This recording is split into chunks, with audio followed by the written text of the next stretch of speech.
Pansies by Louisa May Alcott. They are never alone that are accompanied with noble thoughts. Sir Philip Sidney. I've finished my book, and now what can I do till this tiresome rain is over? Exclaimed Carrie, as she lay back on the couch with a yawn of weariness. Take another and better book. The house is full of them, and this is a rare chance for a feast on the best, answered Alice, looking over the pile of volumes in her lap as she sat on the floor before one of the tall bookcases that lined the room. Not being a bookworm like you, I can't read forever, and you needn't sniff at Wanda, for it's perfectly thrilling, cried Carrie, regretfully turning the crumpled leaves of the Seaside Library copy of that interminable and impossible tale. We should read to improve our minds, and that rubbish is only a waste of time, began Alice in a warning tone, as she looked up from Romola, over which she had been poring with the delight one feels in meeting an old friend. I don't wish to improve my mind, thank you. I read for amusement in vacation time, and don't want to see any moral works till next autumn. I get enough of them in school. This isn't rubbish. It's full of fine descriptions of scenery, which you skip by the page. I've seen you do it, said Eva, the third young girl in the library, as she shut up the stout book on her knee and began to knit, as if this sudden outburst of chat disturbed her enjoyment of the dove in the eagle's nest. I do at first, being carried away by my interest in the people, but I almost always go back and read them afterward, protested Carrie. You know you like to hear about nice clothes, Eva, and Wanda's were simply gorgeous. White velvet and a rope of pearls is one costume, gray velvet and a silver girdle another, and Idalia was all a shower of perfumed laces, and scarlet and gold satin mask dresses, or primrose silk with violets, so lovely. I do revel in 'em. Both girls laughed as Carrie reeled off this list of elegances with the relish of a French modiste. Well, I'm poor and can't have as many pretty things as I want, so it is delightful to read about women who wear white quilted satin dressing gowns and olive velvet trains with Mechlin lace sweepers to them, diamonds as large as nuts, and rivers of opals and sapphires, and rubies and pearls are great fun to read of, if you never even get a look at real ones. I don't believe the love part does me a bit of harm, for we never see such languid swells in America, nor such lovely naughty ladies, and Ouida scolds them all, so of course she doesn't approve of them, and that's moral, I'm sure. But Alice shook her head again as Carrie paused, out of breath, and said in her serious way, "That's the harm of it all. False and foolish things are made interesting, and we read for that, not for any lesson there may be hidden under the velvet and jewels and fine words of your splendid men and women. Now this book is a wonderful picture of Florence in old times, and the famous people who really lived are painted in it, and it has a true and clean moral that we can all see, and one feels wiser and better for reading it. I do wish you'd leave those trashy things and try something really good." "I hate George Eliot, so awfully wise and preachy and dismal.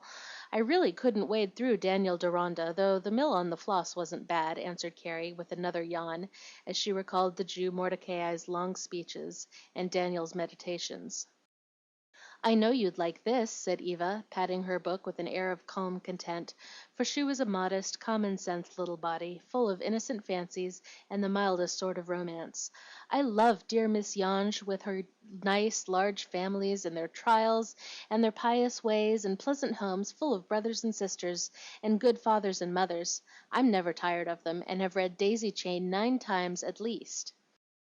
I used to like them, and still think them good for young girls, with our own Queechy and Wide, Wide World and books of that kind. Now I'm 18, I prefer stronger novels, and books by great men and women, because these are always talked about by cultivated people, and when I go into society next winter I wish to be able to listen intelligently and know what to admire." "That's all very well for you, Alice. You were always poking over books, and I dare say you will write them some day, or be a blue stocking. But I've got another year to study and fuss over my education, and I'm going to enjoy myself all I can, and leave the wise books till I come out." "But, Carrie, there won't be any time to read them. You'll be so busy with parties and beaux and traveling and such things. I would take Alice's advice and read up a little now. It's so nice to know useful things and be able to find help and comfort in good books when trouble comes, as Ellen Montgomery and Fleda did, and Ethel and the other girls in Miss Yonge's stories," said Eva, earnestly, remembering how much the efforts of those natural little heroines had helped her in her own struggles toward self-control and the cheerful bearing of the burden which come to all. "I don't want to be a priggish Ellen or a moral Fleda, and I do detest bothering about self-improvement all the time. I know I ought, but I'd rather wait another year or two and enjoy my vanities in peace just a little longer." And Carrie tucked Wanda under the sofa pillow, as if a trifle ashamed of her society, with Eva's innocent eyes upon her own, and Alice sadly regarding her over the rampart of wise books, which kept growing higher as the eager girl found more and more treasures in this richly stored library. A little silence followed, broken only by the patter of the rain without, the crackle of the wood fire within, and the scratch of a busy pen from a curtained recess at the end of the long room. In the sudden hush the girls heard it, and remembered they were not alone. "She must have heard every word we said!" and Carrie sat up with a dismayed face as she spoke in a whisper. Eva laughed, but Alice shrugged her shoulders and said tranquilly, "I don't mind. She wouldn't expect much wisdom from schoolgirls." This was cold comfort to Carrie, who was painfully conscious of having been a particularly silly schoolgirl just then. So she gave a groan and lay down again, wishing she had not expressed her views quite so freely, and had kept Wanda for the privacy of her own room. The three girls were the guests of a delightful old lady who had known their mothers, and was fond of renewing her acquaintance with them through their daughters. She loved young people, and each summer invited parties of them to enjoy the delights of her beautiful country house, where she lived alone now, being the childless widow of a somewhat celebrated man.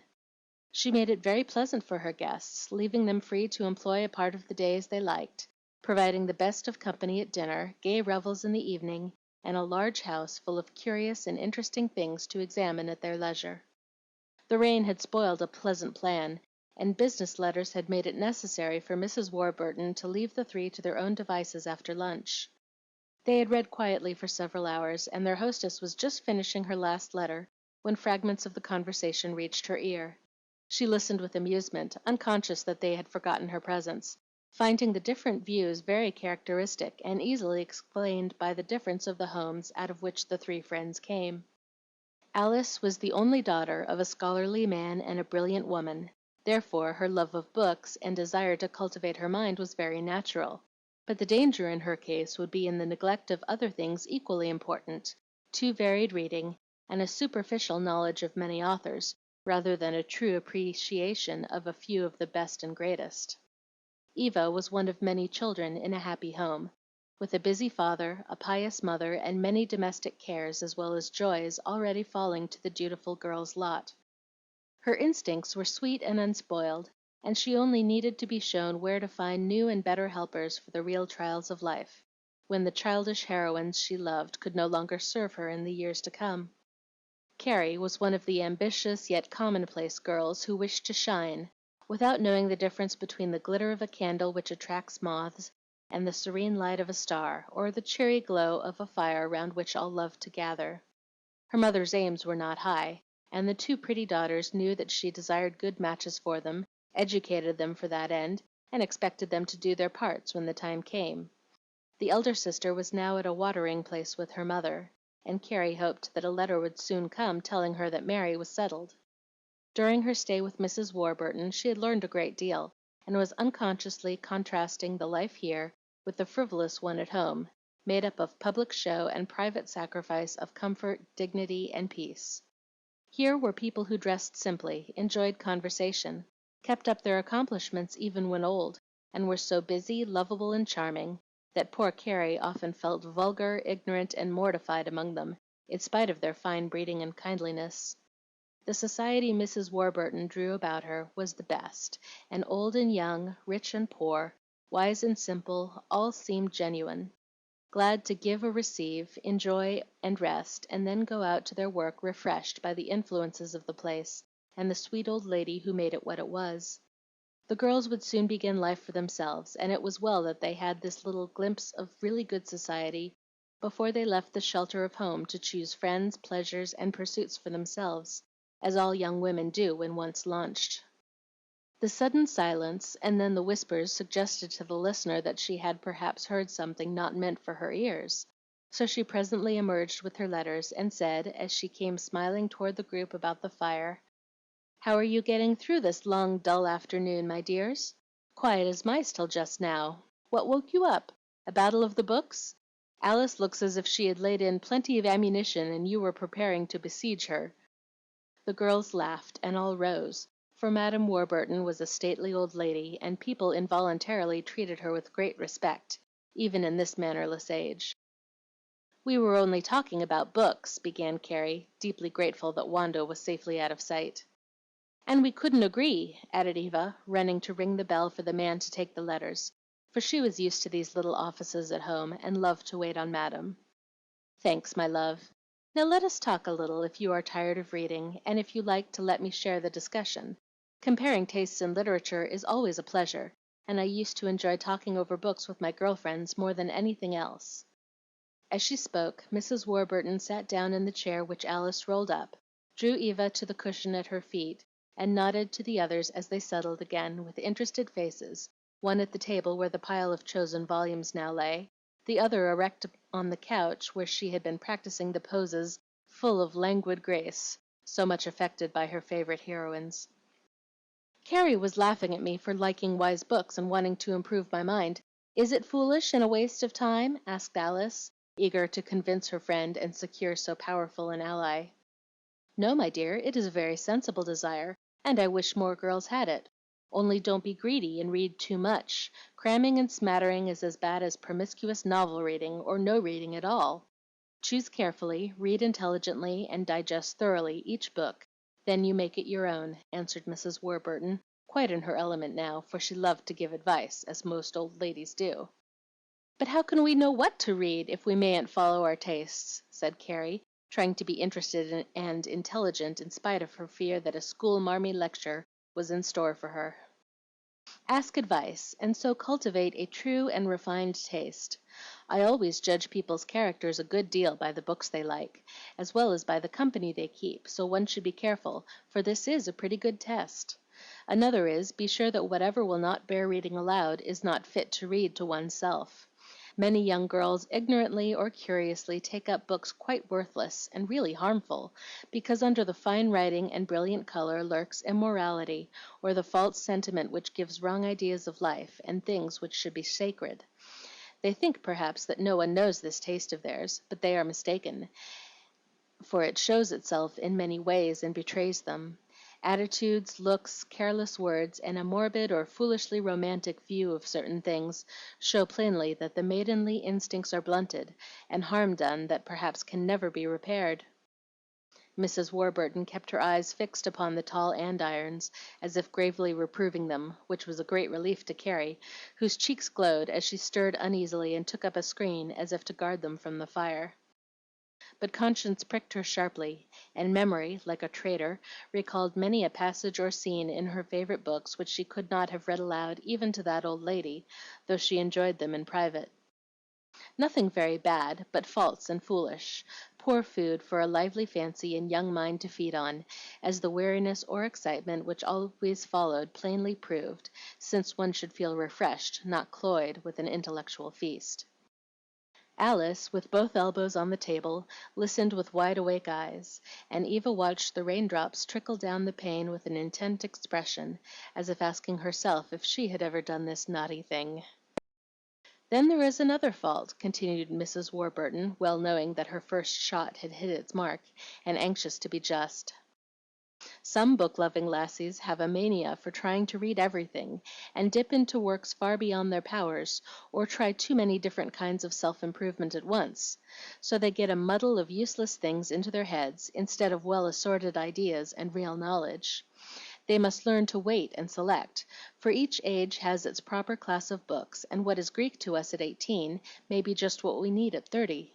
One can get mental dyspepsia on meat and wine, as well as on ice cream and frosted cake, you know." Alice smiled, and pushed away 4 of the 8 books she had selected, as if afraid she had been greedy, and now felt that it was best to wait a little. Eva looked up with some anxiety in her frank eyes as she said, "Now it is my turn.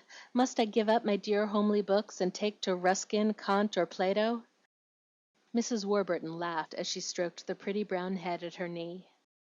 "Not yet, my love, perhaps never, for those are not the masters you need, I fancy.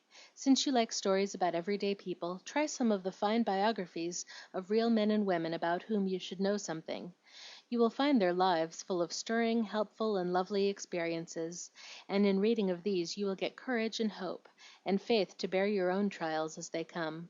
True stories suit you, and are the best, for there we get real tragedy and comedy, and the lessons all must learn." "Thank you. I will begin at once if you will kindly give me a list of such as would be good for me," cried Eva, with the sweet docility of one eager to be all that is lovable and wise in woman. "Give us a list, and we will try to improve in the best way. You know what we need, and love to help foolish girls, or you wouldn't be so kind and patient with us," said Alice, going to sit beside Carrie, hoping for much discussion of this, to her, very interesting subject. "I will, with pleasure, but I read few modern novels, so I may not be a good judge there. Most of them seem very poor stuff, and I cannot waste time even to skim them as some people do. I still like the old-fashioned ones I read as a girl, though you would laugh at them. Did any of you ever read Thaddeus of Warsaw?" "I have, and thought it very funny. So were Evelina and Cecilia. I wanted to try Smollett and Fielding after reading some fine essays about them, but Papa told me I must wait," said Alice. "Ah, my dears, in my day Thaddeus was our hero, and we thought the scene where he and Miss Beaufort are in the park a most thrilling one. Two fops ask Thaddeus where he got his boots, and he replies with withering dignity, 'Where I got my sword, gentlemen.' I treasured the picture of that episode for a long time. Thaddeus wears a hat as full of black plumes as a hearse, Hessian boots with tassels, and leans over Mary, who languishes on the seat in a short-waisted gown, limp scarf, poke bonnet, and large bag. The height of elegance then, but very funny now. Then William Wallace in Scottish Chiefs. Bless me, we cried over him as much as you do over your heir of Clifton, or whatever the boy's name is. You wouldn't get through it, I fancy. And as for poor dear Prosy Richardson, his letter-writing heroines would bore you to death. Just imagine a lover saying to a friend, 'I begged my angel to stay and sip one dish of tea. She sipped one dish and flew.'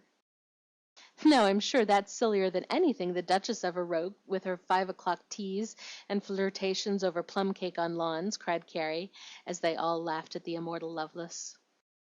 "I never read Richardson, but he couldn't be duller than Henry James, with his everlasting stories, full of people who talk a great deal and amount to nothing.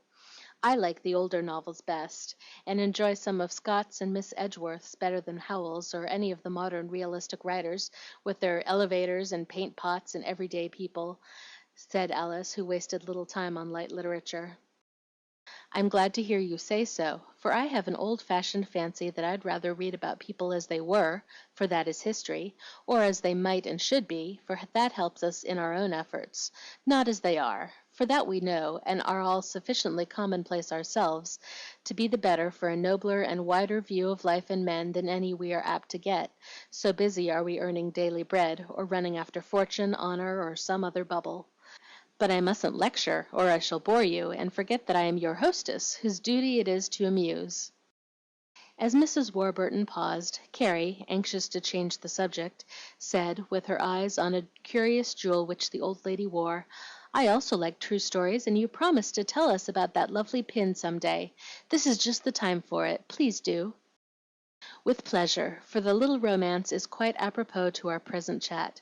It is a very simple tale, and rather sad, but it had a great influence on my life, and this brooch is very dear to me." As Mrs. Warburton sat silent a moment, the girls all looked with interest at the quaint pin which clasped the soft folds of muslin over the black silk dress, which was as becoming to the still handsome woman as the cap on her white hair and the winter roses in her cheeks. The ornament was in the shape of a pansy. Its purple leaves were of amethyst, the yellow of topaz, and in the middle lay a diamond drop of dew. Several letters were delicately cut on its golden stem, and a guard pin showed how much its wearer valued it. My sister Lucretia was a good deal older than I, for the three boys came between," began Mrs. Warburton, still gazing at the fire, as if from its ashes the past rose up bright and warm again. "She was a very lovely and superior girl, and I looked up to her with wonder as well as adoration. Others did the same, and at 18 she was engaged to a charming man who would have made his mark had he lived. She was too young to marry then, and Frank Lyman had a fine opening to practice his profession at the South. So they parted for 2 years, and it was then that he gave her the brooch, saying to her, as she whispered how lonely she would be without him, 'This pensée is a happy, faithful thought of me. Wear it, dearest girl, and don't pine while we are separated. Read and study, write much to me, and remember, they never are alone that are accompanied with noble thoughts.'" "Wasn't that sweet?" cried Eva, pleased with the beginning of the tale.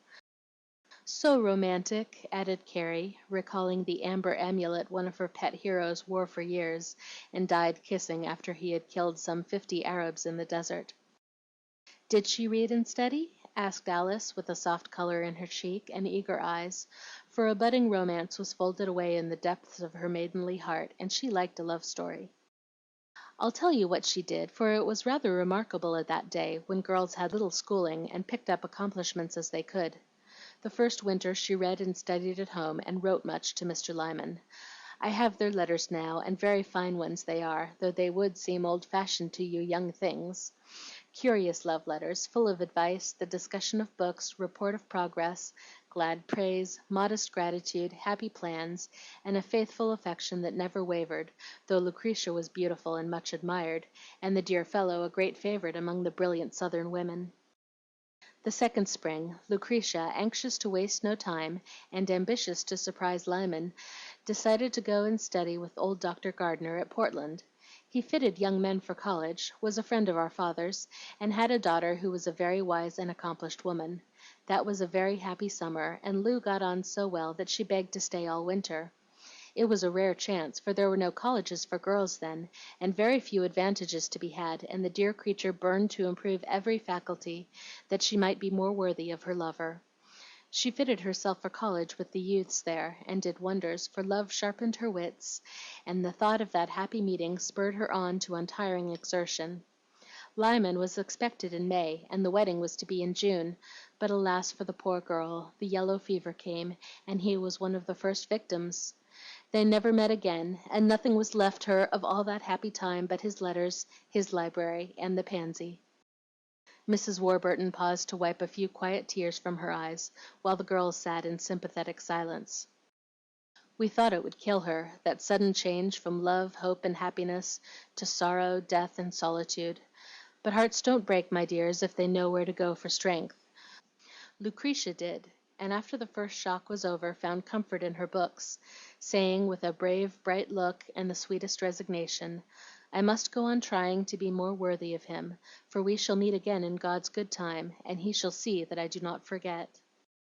That was better than tears and lamentation, and the long years that followed were beautiful and busy ones, full of dutiful care for us at home after our mother died, of interest in all the good works of her time, and a steady, quiet effort to improve every faculty of her fine mind, till she was felt to be one of the noblest women in our city. Her influence was widespread; all the intelligent people sought her, and when she traveled she was welcome everywhere, for cultivated persons have a freemasonry of their own and are recognized at once." "Did she ever marry?" asked Carrie, feeling that no life could be quite successful without that great event. "Never. She felt herself a widow, and wore black to the day of her death. Many men asked her hand, but she refused them all, and was the sweetest old maid ever seen, cheerful and serene to the very last, for she was ill a long time, and found her solace and stay still in the beloved books. Even when she could no longer read them, her memory supplied her with the mental food that kept her soul strong while her body failed. It was wonderful to see and hear her repeating fine lines, heroic sayings, and comforting psalms through the weary nights when no sleep would come, making friends and helpers of the poets, philosophers, and saints whom she knew and loved so well. It made death beautiful, and taught me how victorious an immortal soul can be over the ills that vex our mortal flesh." She died at dawn on Easter Sunday, after a quiet night, when she had given me her little legacy of letters, books, and the one jewel she had always worn, repeating her lover's words to comfort me. I had read the commendatory prayer, and as I finished, she whispered with a look of perfect peace, "Shut the book, dear. I need study no more.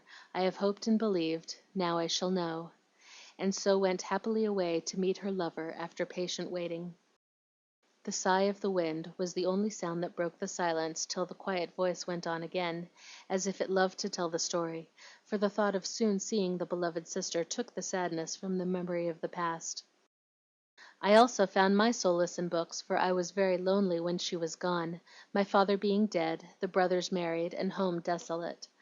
I took to study and reading as a congenial employment, feeling no inclination to marry, and for many years was quite contented among my books. But in trying to follow in dear Lucretia's footsteps, I unconsciously fitted myself for the great honor and happiness of my life, and curiously enough, I owed it to a book. Mrs. Warburton smiled as she took up a shabby little volume from the table where Alice had laid it, and, quick to divine another romance, Eva said, like a story-loving child, "Do tell about it. The other was so sad." "This begins merrily, and has a wedding in it, as young girls think all tales should. Well, when I was about 35, I was invited to join a party of friends on a trip to Canada, that being the favorite jaunt in my young days. I had been studying hard for some years, and needed rest, so I was glad to go. As a good book for an excursion, I took this Wordsworth in my bag. It is full of fine passages, you know, and I loved it, for it was one of the books given to Lucretia by her lover. We had a charming time, and were on our way to Quebec when my little adventure happened. I was in raptures over the grand St. Lawrence as we steamed slowly from Montreal that lovely summer day. I could not read, but sat on the upper deck, feasting my eyes and dreaming dreams as even staid maiden ladies will when out on a holiday. Suddenly I caught the sound of voices in earnest discussion on the lower deck, and glancing down saw several gentlemen leaning against the rail as they talked over certain events of great public interest at that moment. I knew that a party of distinguished persons were on board, as my friend's husband, Dr. Tracy, knew some of them, and pointed out Mr. Warburton as one of the rising scientific men of the day. I remembered that my sister had met him years ago, and much admired him both for his own gifts and because he had known Lyman. As other people were listening, I felt no delicacy about doing the same, for the conversation was an eloquent one and well worth catching. So interested did I become that I forgot the great rafts floating by, the picturesque shores, the splendid river, and leaned nearer and nearer that no word might be lost, till my book slid out of my lap and fell straight down upon the head of one of the gentlemen, giving him a smart blow and knocking his hat overboard. "Oh, what did you do?" cried the girls, much amused at this unromantic catastrophe. Mrs. Warburton clasped her hands dramatically as her eyes twinkled, and a pretty color came into her cheeks at the memory of that exciting moment. "My dears, I could have dropped with mortification. What could I do but dodge and peep as I waited to see the end of this most untoward accident? Fortunately, I was alone on that side of the deck, so none of the ladies saw my mishap, and slipping along the seat to a distant corner, I hid my face behind a convenient newspaper as I watched the little flurry of fishing up the hat by a man in a boat near by, and the merriment of the gentlemen over this assault of William Wordsworth upon Samuel Warburton. The poor book passed from hand to hand, and many jokes were made upon the fair Helen whose name was written on the paper cover which protected it. I knew a Miss Harper once, a lovely woman, but her name was not Helen, and she is dead. God bless her," I heard Mr. Warburton say, as he flapped his straw hat to dry it and rubbed his head, which fortunately was well covered with thick gray hair at that time. I longed to go down and tell him who I was, but I had not the courage to face all those men. It really was most embarrassing, so I waited for a more private moment to claim my book, as I knew we should not land till night, so there was no danger of losing it. "This is rather unusual stuff for a woman to be reading. Some literary lady, doubtless. Better look her up, Warburton. You'll know her by the color of her stockings when she comes down to lunch," said a jolly old gentleman, in a tone that made me rouge high, as Evelina says. "I shall know her by her intelligent face and conversation, if this book belongs to a lady. It will be an honor and a pleasure to meet a woman who enjoys Wordsworth, for in my opinion he is one of our truest poets," answered Mr. Warburton, putting the book in his pocket, with a look and a tone that were most respectful and comforting to me just then. I hoped he would examine the volume, for Lucretia's and Lyman's names were on the fly-leaf, and that would be a delightful introduction for me. So I said nothing, and bided my time, feeling rather foolish when we all filed into lunch, and I saw the other party glancing at the ladies at the table. Mr. Warburton's eye paused a moment as it passed from Mrs. Tracy to me, and I fear I blushed like a girl, my dears, for Samuel had very fine eyes, and I remembered the stout gentleman's unseemly joke about the stockings. Mine were white as snow, for I had a neat foot, and was fond of nice hose and well-made shoes. I am so still, as you see."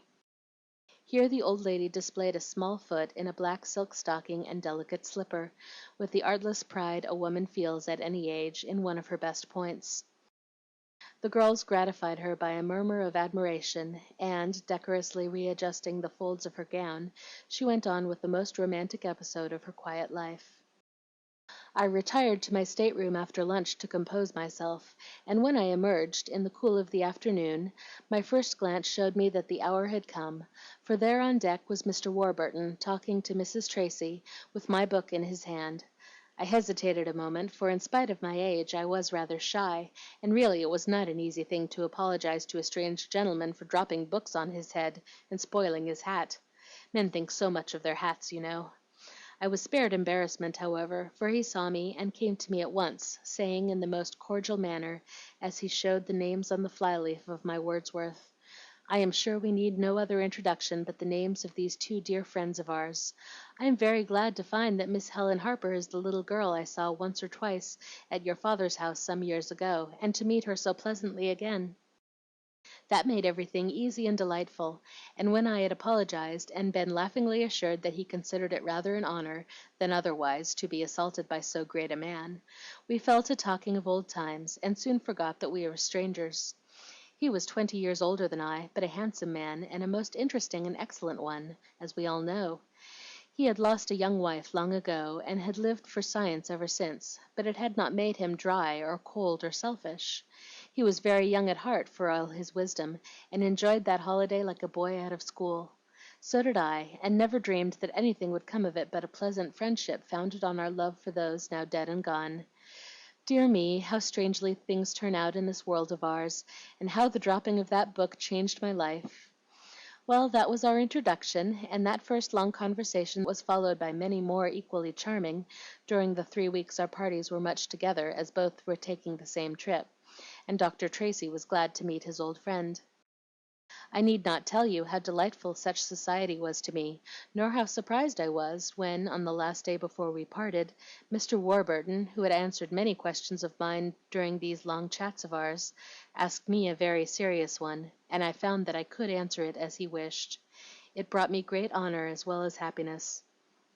I fear I was not worthy of it, but I tried to be, and felt a tender satisfaction in thinking that I owed it to dear Lucretia, in part at least, for my effort to imitate her made me fitter to become a wise man's wife, and 30 years of very sweet companionship was my reward.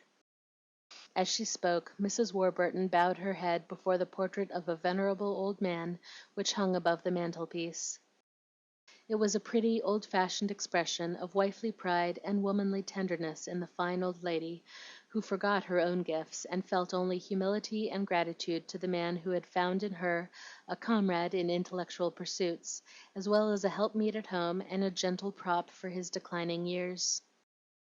The girls looked up with eyes full of something softer than mere curiosity, and felt in their young hearts how precious and honorable such a memory must be, how true and beautiful such a marriage was, and how sweet wisdom might become when it went hand in hand with love. Alice spoke first, saying, as she touched the worn cover of the little book with a new sort of respect, "Thank you very much. Perhaps I ought not to have taken this from the corner shelves in your sanctum. I wanted to find the rest of the lines Mr. Thornton quoted last night, and didn't stop to ask leave." "You are welcome, my love, for you know how to treat books. Yes, those in that little case are my precious relics. I keep them all, from my childish hymn book to my great grandfather's brass bound Bible, for by and by, when I sit looking toward sunset, as dear Lydia Maria Child calls our last days, I shall lose my interest in other books, and take comfort in these. At the end, as at the beginning of life, we are all children again, and love the songs our mothers sung us, and find the one true book our best teacher as we draw nearer to God. As the reverent voice paused, a ray of sunshine broke through the parting clouds, and shone full on the serene old face turned to meet it, with a smile that welcomed the herald of a lovely sunset. The rain is over. There will be just time for a run in the garden before dinner, girls. I must go and change my cap, for literary ladies should not neglect to look well after the ways of their household and keep themselves tidy, no matter how old they may be. And with a nod, Mrs. Warburton left them, wondering what the effect of the conversation would be on the minds of her young guests. Alice went away to the garden, thinking of Lucretia and her lover as she gathered flowers in the sunshine. Conscientious Eva took the Life of Mary Somerville to her room, and read diligently for half an hour, that no time might be lost in her new course of study. Carrie sent Wanda and her finery up the chimney in a lively blaze, and, as she watched the book burn, decided to take her blue and gold volume of Tennyson with her on her next trip to Nahant, in case any eligible learned or literary man's head should offer itself as a shining mark. Since a good marriage was the end of life, why not follow Mrs. Warburton's example and make a really excellent one? When they all met at dinner time, the old lady was pleased to see a nosegay of fresh pansies in the bosoms of her three youngest guests, and to hear Alice whisper with grateful eyes, "We wear your flower to show you that we don't mean to forget the lesson you kindly gave us, and to fortify ourselves with noble thoughts, as you and she did."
A Modern Cinderella, or The Little Old Shoe, by Louisa May Alcott. How it was lost. Among green New England hills stood an ancient house, many-gabled, mossy-roofed and quaintly built, but picturesque and pleasant to the eye. For a brook ran babbling through the orchard that encompassed it about. A garden plat stretched upward to the whispering birches on the slope, and patriarchal elms stood sentinel upon the lawn, as they had stood almost a century ago, when the Revolution rolled that way and found them young. One summer morning, when the air was full of country sounds, of mowers in the meadow, blackbirds by the brook, and the low of kine upon the hillside, the old house wore its cheeriest aspect, and a certain humble history began. "Nan!" "Yes, Di?" And a head, brown-locked, blue-eyed, soft-featured, looked in at the open door in answer to the call. "Just bring me the 3rd volume of Wilhelm Meister, there's a dear. It's hardly worth while to rouse such a restless ghost as I when I'm once fairly laid." As she spoke, Di pulled up her black braids, thumped the pillow of the couch where she was lying, and with eager eyes went down the last page of her book. "Nan!"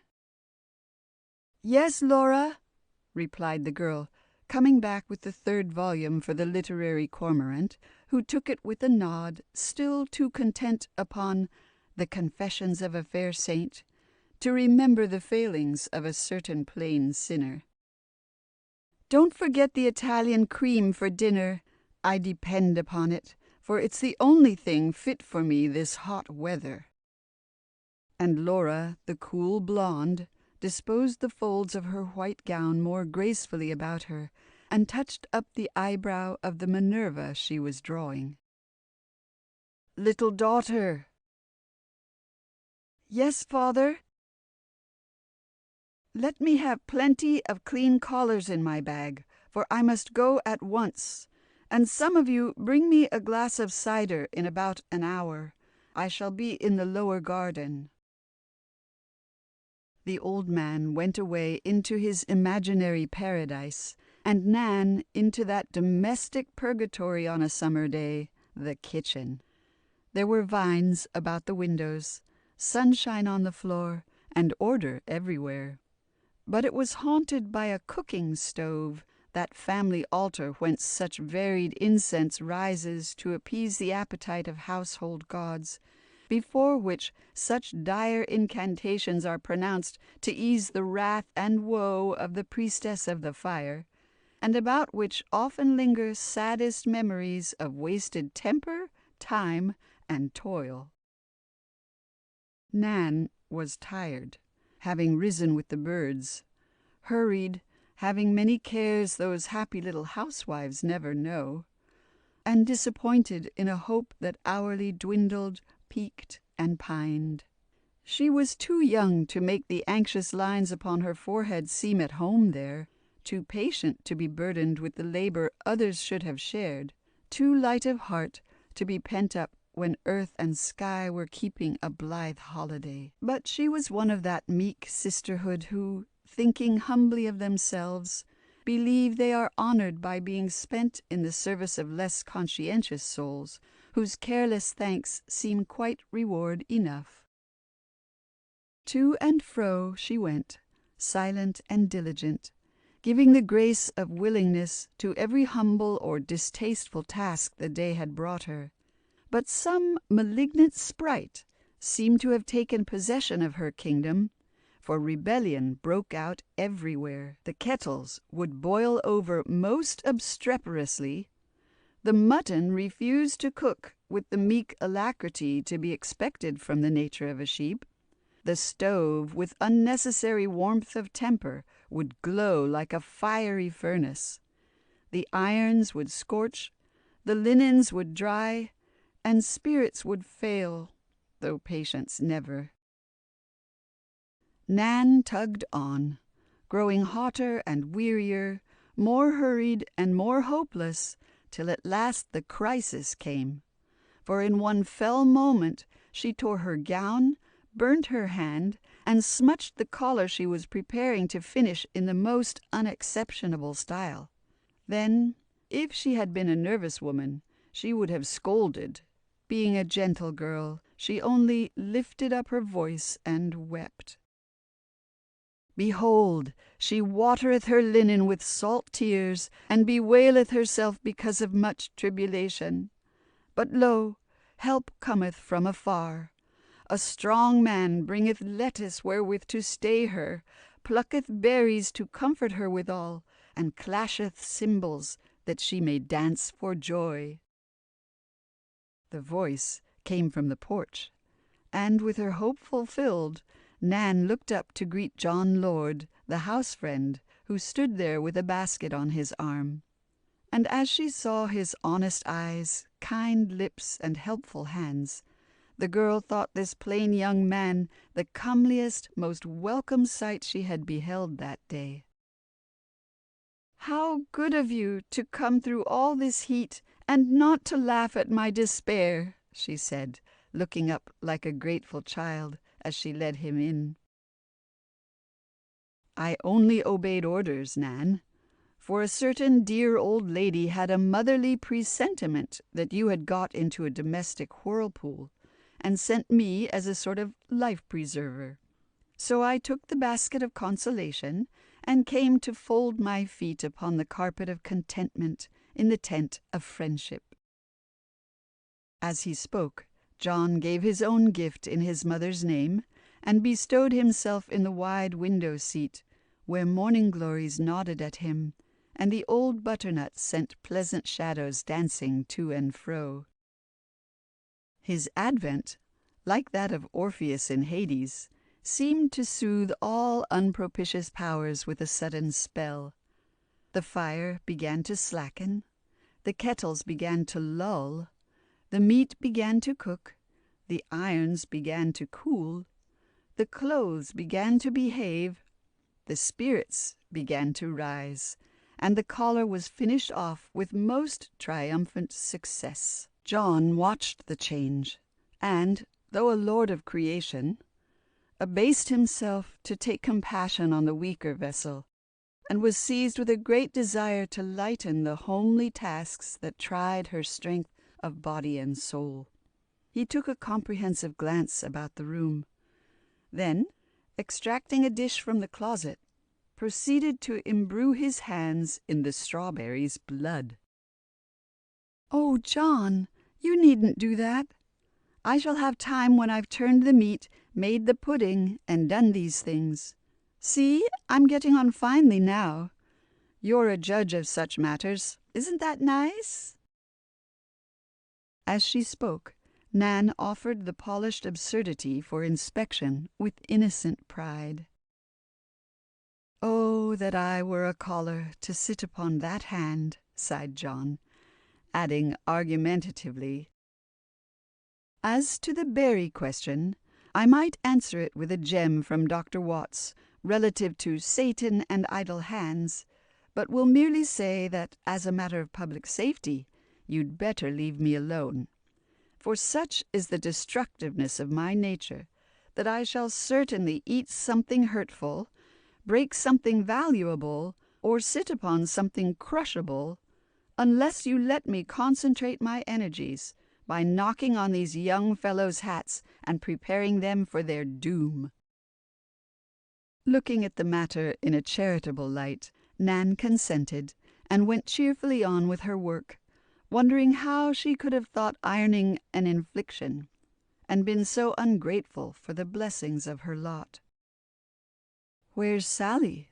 asked John, looking vainly for the functionary who usually pervaded that region like a domestic policewoman, a terror to cats, dogs, and men. "She has gone to her cousin's funeral, and won't be back till Monday. There seems to be a great fatality among her relations, for one dies or comes to grief in some way about once a month. But I don't blame poor Sally for wanting to get away from this place now and then. I think I could find it in my heart to murder an imaginary friend or two if I had to stay here long." And Nan laughed so blithely it was a pleasure to hear her. "Where's Di?" asked John, seized with a most unmasculine curiosity all at once. "She is in Germany with Wilhelm Meister, but though lost to sight, to memory clear. For I was just thinking, as I did her things, how clever she is to like all kinds of books that I don't understand at all, and to write things that make me cry with pride and delight.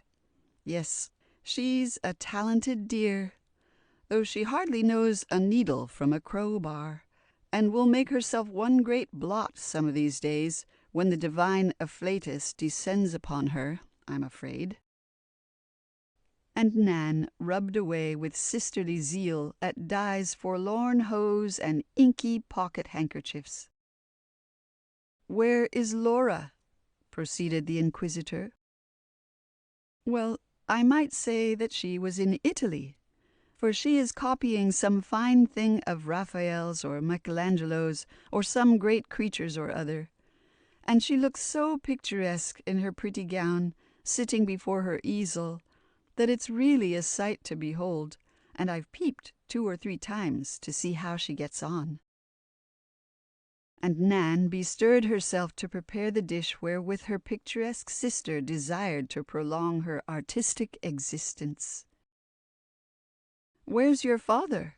John asked again, checking off each answer with a nod and a little frown. "He is down in the garden, deep in some plan about melons, the beginning of which seems to consist in stamping the first proposition in Euclid all over the bed, and then poking a few seeds into the middle of each. Why, bless the dear man, I forgot it was time for the cider. Wouldn't you like to take it to him, John? He'd love to consult you, and the lane is so cool it does one's heart good to look at it." John glanced from the steamy kitchen to the shadowy path, and answered with a sudden assumption of immense industry, "I couldn't possibly go, Nan. I've so much on my hands. You'll have to do it yourself. Mr. Robert of Lincoln has something for your private ear, and the lane is so cool it will do one's heart good to see you in it. Give my regards to your father, and in the words of little Mabel's mother, with slight variation, tell the dear old body this day I cannot run, for the pots are boiling over, and the mutton isn't done." "I will. But please, John, go in to the girls and be comfortable, for I don't like to leave you here," said Nan. "You insinuate that I should pick at the pudding or invade the cream, do you? Ungrateful girl, leave me."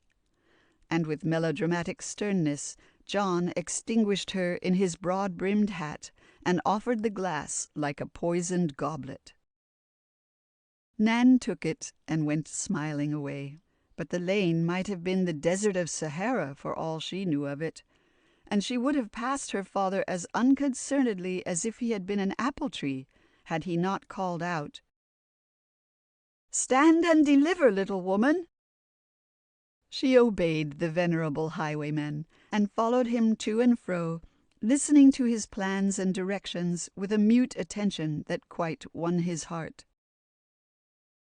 "That hop pole is really an ornament now, Nan. This sage bed needs weeding. That's good work for you girls. And now I think of it, you'd better water the lettuce in the cool of the evening after I'm gone." To all of which remarks Nan gave her assent. The hop pole took the likeness of a tall figure she had seen in the porch. The sage bed, curiously enough, suggested a strawberry ditto. The lettuce vividly reminded her of certain vegetable productions a basket had brought, and the bobolink only sung in his cheeriest voice, "Go home, he is there." She found John, he having made a Freemason of himself by assuming her little apron, meditating over the partially spread table, lost in a maze at its desolate appearance, one half, its proper paraphernalia having been forgotten, and the other half put on awry. Nan laughed till the tears ran over her cheeks, and John was gratified at the efficacy of his treatment, for her face had brought a whole harvest of sunshine from the garden, and all her cares seemed to have been lost in the windings of the lane. "Nan, are you in hysterics?" cried Di, appearing, book in hand. "John, you absurd man, what are you doing?" "I'm helpin' the maid of all work, please, marm." And John dropped a curtsy with his limited apron. Di looked ruffled, for the merry words were a covert reproach, and with her usual energy of manner and freedom of speech, she tossed Wilhelm out of the window, exclaiming irefully, "That's always the way. I'm never where I ought to be, and never think of anything till it's too late. But it's all Goethe's fault. What does he write books full of smart Philenas and interesting meisters for? How can I be expected to remember that Sally's away, and people must eat, when I'm hearing the harper and little Mignon? John, how dare you come here and do my work, instead of shaking me and telling me to do it myself? Take that toasted child away and fan her like a Chinese mandarin while I dish up this dreadful dinner." John and Nan fled like chaff before the wind, while Di, full of remorseful zeal, charged at the kettles and wrenched off the potatoes' jackets as if she were revengefully pulling her own hair. Laura had a vague intention of going to assist, but getting lost among the lights and shadows of Minerva's helmet, forgot to appear till dinner had been evoked from chaos and peace was restored. At 3 o'clock, Di performed the coronation ceremony with her father's best hat. Laura retied his old-fashioned neckcloth and arranged his white locks with an eye to saintly effect. Nan appeared with a beautifully written sermon and suspicious ink stains on the fingers that slipped it into his pocket. John attached himself to the bag, and the patriarch was escorted to the door of his tent with the triumphal procession which usually attended his outgoings and incomings. Having kissed the female portion of his tribe, he ascended the venerable chariot, which received him with audible lamentation as its rheumatic joints swayed to and fro. "Goodbye, my dears. I shall be back early on Monday morning. So take care of yourselves, and be sure you all go and hear Mr. Emmerboy preach tomorrow. My regards to your mother, John. Come, Solon." But Solon merely cocked one ear and remained a fixed fact. For long experience had induced the philosophic beast to take for his motto the Yankee maxim, "Be sure you're right, then go ahead." He knew things were not right. Therefore, he did not go ahead. "Oh, by the way, girls, don't forget to pay Tommy Mullane for bringing up the cow. He expects it tonight. And Di, don't sit up till daylight, nor let Laura stay out in the dew. Now I believe I'm off. Come, Solon." But Solon only cocked the other ear, gently agitated his mortified tail as premonitory symptoms of departure, and never stirred a hoof, being well aware that it always took 3 comes to make a go. "Bless me, I've forgotten my spectacles. They are probably shut up in that volume of Herbert on my table. Very awkward to find myself without them 10 miles away. Thank you, John. Don't neglect to water the lettuce, Nan, and don't overwork yourself, my little Martha. Come." At this juncture, Solon suddenly went off like Mrs. Gamp in a sort of walking swoon, apparently deaf and blind to all mundane matters except the refreshments awaiting him 10 miles away, and the benign old pastor disappeared, humming Hebron to the creaking accompaniment of the bulgy chaise. Laura retired to take her siesta, Nan made a small carbonaro of herself by sharpening her sister's crayons, and Di, as a sort of penance for past sins, tried her patience over a piece of knitting, in which she soon originated a somewhat remarkable pattern by dropping every third stitch and seaming ad libitum. If John had been a gentlemanly creature with refined tastes, he would have elevated his feet and made a nuisance of himself by indulging in a weed. But being only an uncultivated youth, with a rustic regard for pure air and womankind in general, he kept his head uppermost and talked like a man instead of smoking like a chimney. "It will probably be 6 months before I sit here again, tangling your threads and maltreating your needles, Nan.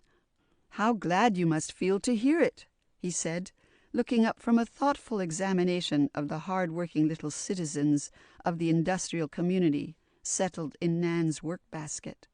"No, I'm very sorry, for I like to see you coming and going as you used to years ago, and I miss you very much when you're gone, John," answered truthful Nan, whittling away in a sadly wasteful manner, as her thoughts flew back to the happy times when a little lad rode a little lass in a big wheelbarrow and never spilt his load, when 2 brown heads bobbed daily side by side to school, and the favorite play was Babes in the Wood, with Di for a somewhat peckish robin to cover the small martyrs with any vegetable substance that lay at hand. Nan sighed as she thought of these things, and John regarded the battered thimble on his fingertip with increased benignity of aspect as he heard the sound. "When are you going to make your fortune, John, and get out of that disagreeable hardware concern?" demanded Di, pausing after an exciting round, and looking almost as much exhausted as if it had been a veritable pugilistic encounter. "I intend to make it by plunging still deeper into that disagreeable hardware concern. For next year, if the world keeps rolling and John Lord is alive, he will become a partner. And then... The color sprang up into the young man's cheek. His eyes looked out with a sudden shine, and his hand seemed involuntarily to close, as if he saw and seized some invisible delight. "What will happen then, John?" asked Nan, with a wondering glance. "I'll tell you in a year, Nan. Wait till then." And John's strong hand unclosed, as if the desired good were not to be his yet. Di looked at him with a knitting needle stuck into her hair, saying, like a sarcastic unicorn, "I really thought you had a soul above pots and kettles, but I see you haven't, and I beg your pardon for the injustice I have done you." Not a whit disturbed, John smiled, as if at some mighty pleasant fancy of his own, as he replied, "Thank you, Di. And as a further proof of the utter depravity of my nature, let me tell you that I have the greatest possible respect for those articles of ironmongery. Some of the happiest hours of my life have been spent in their society. Some of my pleasantest associations are connected with them. Some of my best lessons have come to me among them. And when my fortune is made, I intend to show my gratitude by taking 3 flat irons rampant for my coat of arms." Nan laughed merrily as she looked at the burns on her hand, but Di elevated the most prominent feature of her brown countenance and sighed despondingly. "Dear, dear, what a disappointing world this is! I no sooner build a nice castle in Spain and settle a smart young knight therein, then down it comes about my ears, and the ungrateful youth, who might fight dragons if he chose, insists on quenching his energies in a saucepan, and making a St. Lawrence of himself by wasting his life on a series of gridirons. Ah, if I were only a man, I would do something better than that, and prove that heroes are not all dead yet. But instead of that, I'm only a woman, and must sit rasping my temper with absurdities like this." And Di, wrestled with her knitting as if it were fate, and she were paying off the grudge she owed it. John leaned toward her, saying, with a look that made his plain face handsome, "Di, my father began the world as I begin it, and left it the richer for the useful years he spent here, as I hope I may leave it some half-century hence. His memory makes that dingy shop a pleasant place to me, for there he made an honest name, led an honest life, and bequeathed to me his reverence for honest work. That is a sort of hardware, Di, that no rust can corrupt, and which will always prove a better fortune than any your knights can achieve with sword and shield. I think I am not quite a clod, or quite without some aspirations above money-getting, for I sincerely desire that courage that makes daily life heroic by self-denial and cheerfulness of heart. I am eager to conquer my own rebellious nature, and earn the confidence of innocent and upright souls. I have a great ambition to become as good a man and leave as good a memory behind me as old John Lord." Di winked violently and seemed 5 times in perfect silence. But quiet Nan had the gift of knowing when to speak, and by a timely word saved her sister from a thunder shower and her stocking from destruction. "John, have you seen Philip since you wrote about your last meeting with him?" The question was for John, but the soothing tone was for Di, who gratefully accepted it and perked up again with speed. "Yes, and I meant to have told you about it," answered John, plunging into the subject at once. "I saw him a few days before I came home, and found him more disconsolate than ever, just ready to go to the devil, as he forcibly expressed himself. I consoled the poor lad as well as I could, telling him his wisest plan was to defer his proposed expedition, and go on as steadily as he had begun, thereby proving the injustice of your father's prediction concerning his want of perseverance and the sincerity of his affection. I told him the change in Laura's health and spirits was silently working in his favor, and that a few more months of persistent endeavor would conquer your father's prejudice against him, and make him a stronger man for the trial and the pain. I read him bits about Laura from your own and Di's letters, and he went away at last as patient as Jacob, ready to serve another 7 years for his beloved Rachel." "God bless you for it, John!" cried a fervent voice, and looking up, they saw the cold, listless Laura transformed into a tender girl, all aglow with love and longing, as she dropped her mask and showed a living countenance eloquent with the first passion, and softened by the first grief of her life. John rose involuntarily in the presence of an innocent nature whose sorrow needed no interpreter to him.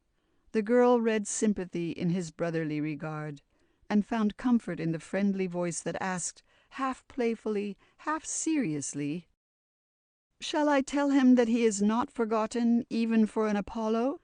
That Laura the artist has not conquered Laura the woman? And predict that the good daughter will yet prove the happy wife?" With a gesture full of energy, Laura tore her Minerva from top to bottom, while 2 great tears rolled down the cheeks, grown wan with hope deferred. "Tell him I believe all things, hope all things, and that I never can forget." Nan went to her and held her fast, leaving the prints of 2 loving but grimy hands upon her shoulders. Di looked on approvingly, for though stony-hearted regarding the cause, she fully appreciated the effect. And John, turning to the window, received the commendations of a robin swaying on an elm bough with sunshine on its ruddy breast. The clock struck 5, and John declared that he must go, for being an old-fashioned soul, he fancied that his mother had a better right to his last hour than any younger woman in the land, always remembering that she was a widow and he her only son. Nan ran away to wash her hands, and came back with the appearance of one who had washed her face also, and so she had, but there was a difference in the water. "Play I'm your father, girls, and remember that it will be 6 months before that John will trouble you again." With which preface the young man kissed his former playfellows as heartily as the boy had been wont to do, when stern parents banished him to distant schools, and 3 little maids bemoaned his fate. But times were changed now, for Di grew alarmingly rigid during the ceremony. Laura received the salute like a graceful queen, and Nan returned it with heart and eyes and tender lips, making such an improvement on the childish fashion of the thing that John was moved to support his paternal character by softly echoing her father's words, "Take care of yourself, my little Martha."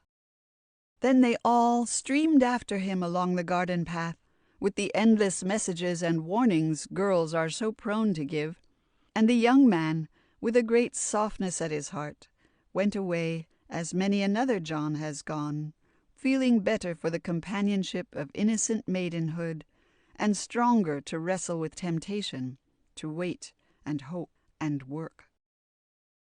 "Let's throw a shoe after him for luck, as dear old Mrs. Gummidge did after David and the Willen Barkis. Quick, Nan, you always have old shoes on. Toss one and shout 'Good luck!'" cried Di, with one of her eccentric inspirations. Nan tore off her shoe and threw it far along the dusty road, with a sudden longing to become that auspicious article of apparel, that the omen might not fail. Looking backward from the hilltop, John answered the meek shout cheerily, and took in the group with a lingering glance.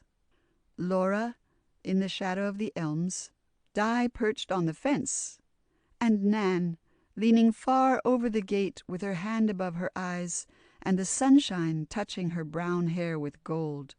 He waved his hat and turned away. But the music seemed to die out of the blackbird's song, and in all the summer landscape his eyes saw nothing but the little figure at the gate. "Bless and save us! Here's a flock of people coming. My hair is in a toss, and Nan's without her shoe. Run!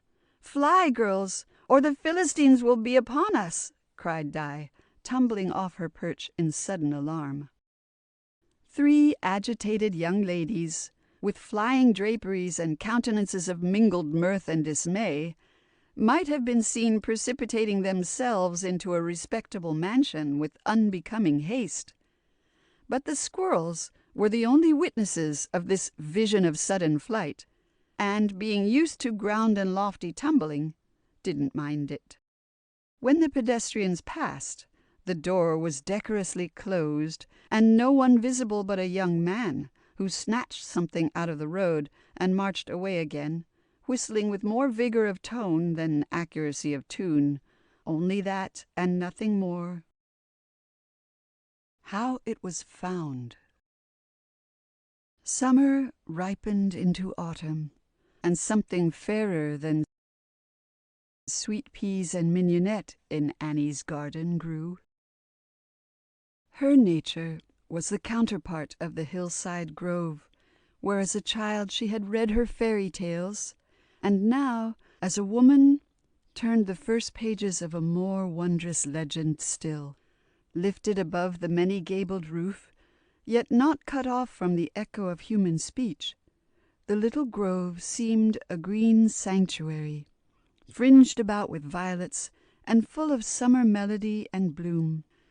Gentle creatures haunted it, and there was none to make afraid. Wood-pigeons cooed, and crickets chirped their shrill roundelays.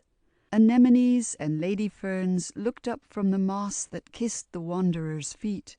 Warm airs were all afloat, full of vernal odors for the grateful sense. Silvery birches shimmered like spirits of the wood. Larches gave their green tassels to the wind, and pines made airy music, sweet and solemn, as they stood looking heavenward through veils of summer sunshine or shrouds of wintry snow. Nan never felt alone now in this charmed wood. For when she came into its precincts, once so full of solitude, all things seemed to wear one shape. Familiar eyes looked at her from the violets in the grass. Familiar words sounded in the whisper of the leaves. Grew conscious that an unseen influence filled the air with new delights, and touched earth and sky with a beauty never seen before. Slowly these mayflowers budded in her maiden heart. Rosily they bloomed, and silently they waited till some lover of such lowly herbs should catch their fresh aroma, should brush away the fallen leaves, and lift them to the sun. Though the eldest of the three, she had long been overtopped by the more aspiring maids. But though she meekly yielded the reins of government, whenever they chose to drive, they were soon restored to her again.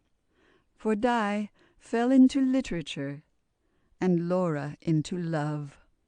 Thus engrossed, these two forgot many duties which even blue stockings and inamoratas are expected to perform. And slowly all the homely humdrum cares that housewives know became Nan's daily life, and she accepted it without a thought of discontent. Noiseless and cheerful as the sunshine, she went to and fro, doing the tasks that mothers do, but without a mother's sweet reward, holding fast the numberless slight threads that bind a household tenderly together, and making each day a beautiful success. Di, being tired of running, riding, climbing, and boating, decided at last to let her body rest, and put her equally active mind through what classical collegians term a course of sprouts. Having undertaken to read and know everything, she devoted herself to the task with great energy, going from Sue to Swedenborg with perfect impartiality, and having different authors as children have sundry distempers, being fractious while they lasted, but all the better for them when once over. Carlyle appeared like scarlet fever, and raged violently for a time. For being anything but a passive bucket, Di became prophetic with Muhammad, belligerent with Cromwell, and made the French Revolution a veritable reign of terror to her family. Goethe and Schiller alternated like fever and ague. Mephistopheles became her hero, Joan of Arc her model, and she turned her black eyes red over Egmont and Wallenstein. A mild attack of Emerson followed, during which she was lost in a fog, and her sisters rejoiced inwardly when she emerged, informing them that the Sphinx was drowsy, her wings were furled. Poor Di was floundering slowly to her proper place, but she splashed up a good deal of foam by getting out of her depth, and rather exhausted herself by trying to drink the ocean dry. Laura, after the Midsummer Night's Dream that often comes to girls of 17, woke up to find that youth and love were no match for age and common sense.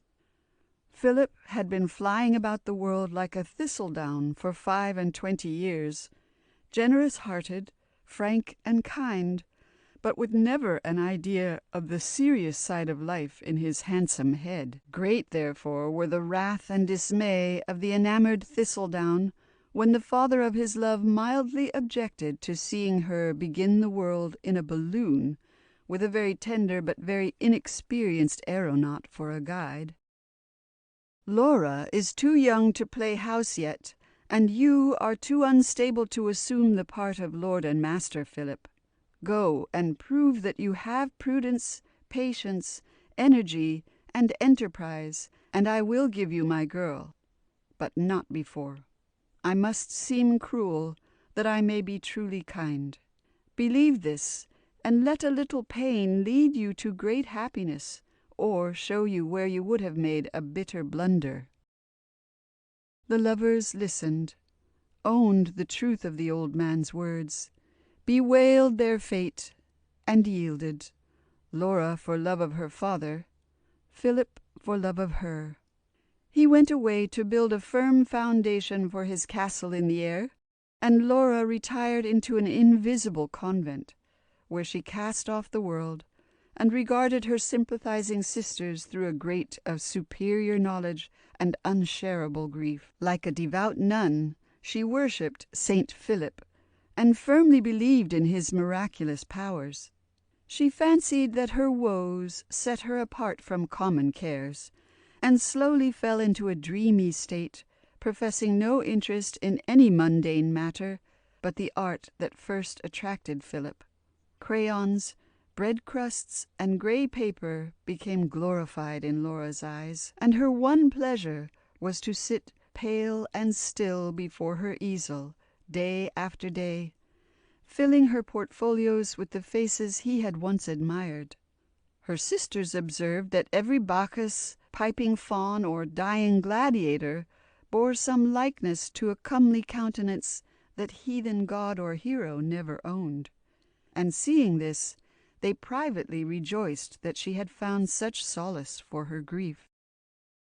Mrs. Lord's keen eye had read a certain newly written page in her son's heart, his first chapter of that romance, begun in paradise, whose interest never flags, whose beauty never fades, whose end can never come till love lies dead. With womanly skill she divined the secret.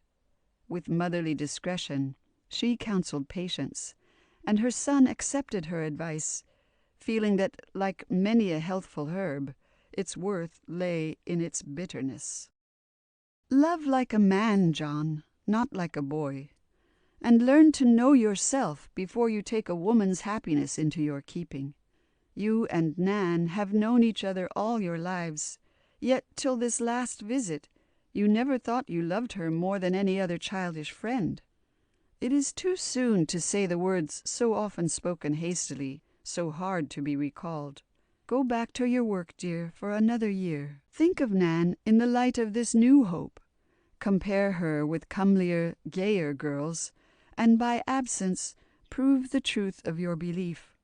Then, if distance only makes her dearer, if time only strengthens your affection, and no doubt of your own worthiness disturbs you, come back and offer her what any woman should be glad to take, my boy's true heart. John smiled at the motherly pride of her words, but answered with a wistful look. It seems very long to wait, Mother. If I could just ask her for a word of hope, I could be very patient then. Ah, my dear, better bear 1 year of impatience now than a lifetime of regret hereafter. Nan is happy. Why disturb her by a word which will bring the tender cares and troubles that come soon enough to such conscientious creatures as herself? If she loves you, time will prove it.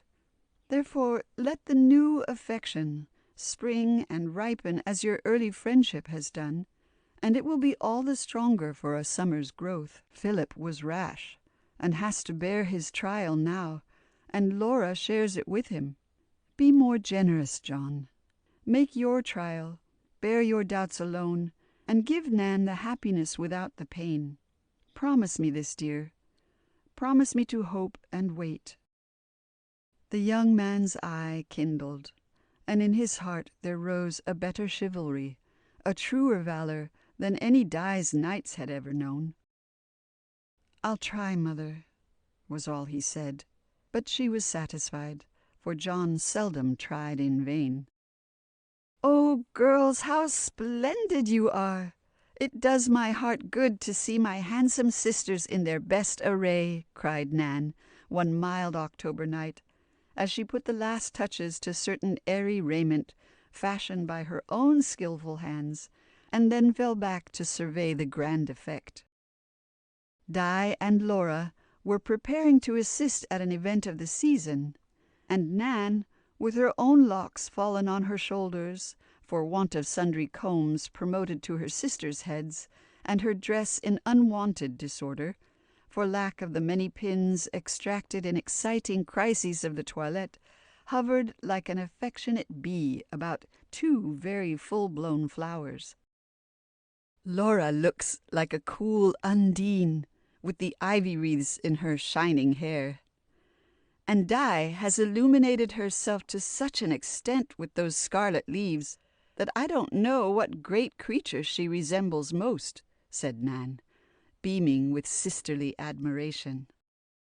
Like Juno, Zenobia, and Cleopatra simmered into one, with a touch of Xantippe by way of spice.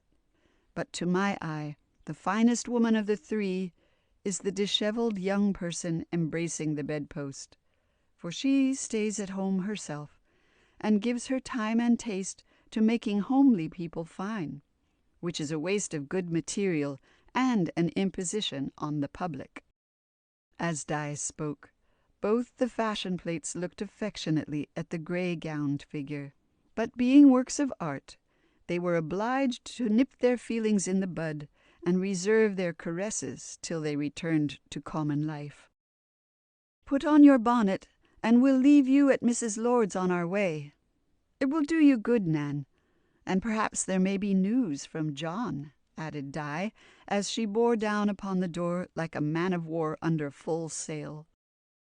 Or from Philip, sighed Laura, with a wistful look. Whereupon Nan persuaded herself that her strong inclination to sit down was owing to want of exercise, and the heaviness of her eyelids a freak of imagination. So, speedily smoothing her ruffled plumage, she ran down to tell her father of the new arrangement. "Go, my dear, by all means. I shall be writing, and you will be lonely if you stay. But I must see my girls, for I caught glimpses of certain surprising phantoms flitting by the door." Nan led the way, and the two pyramids revolved before him with the rapidity of lay figures, much to the good man's edification. For with his fatherly pleasure there was mingled much mild wonderment at the amplitude of array. "Yes, I see my geese are really swans, though there is such a cloud between us that I feel a long way off and hardly know them. But this little daughter is always available, always my cricket on the hearth." As he spoke, her father drew Nan closer, kissed her tranquil face, and smiled content. "Well, if ever I see pictures, I see 'em now, and I declare to goodness it's as interesting as play-acting every bit. Miss Di, with all them bows in her head, looks like the Queen of Sheby when she went a visiting what's-his-name. And if Miss Laura ain't as sweet as a lally-barster figure, I should like to know what is." In her enthusiasm, Sally gamboled about the girls, flourishing her milk-pan like a modern Miriam about to sound her timbrel for excess of joy. Laughing merrily, the two Mont Blancs bestowed themselves in the family ark. Nan hopped up beside Patrick, and Solon, roused from his lawful slumbers, morosely trundled them away. But, looking backward with a last "Good night," Nan saw her father still standing at the door with smiling countenance, and the moonlight falling like a benediction on his silver hair.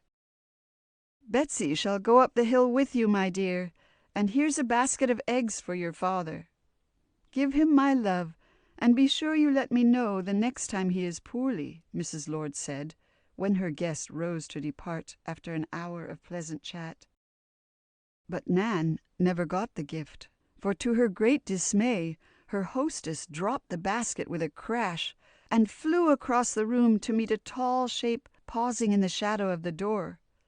There was no need to ask who the newcomer was, for even in his mother's arms, John looked over her shoulder with an eager nod to Nan, who stood among the ruins with never a sign of weariness in her face, nor the memory of a care at her heart, for they all went out when John came in. "Now tell us how and why and when you came. Take off your coat, my dear, and here are the old slippers. Why didn't you let us know you were coming so soon? How have you been, and what makes you so late tonight? Betsy, you needn't put on your bonnet, and, oh, my dear boy, Have you been to supper yet?" Mrs. Lord was a quiet soul, and her flood of questions was purred softly in her son's ear.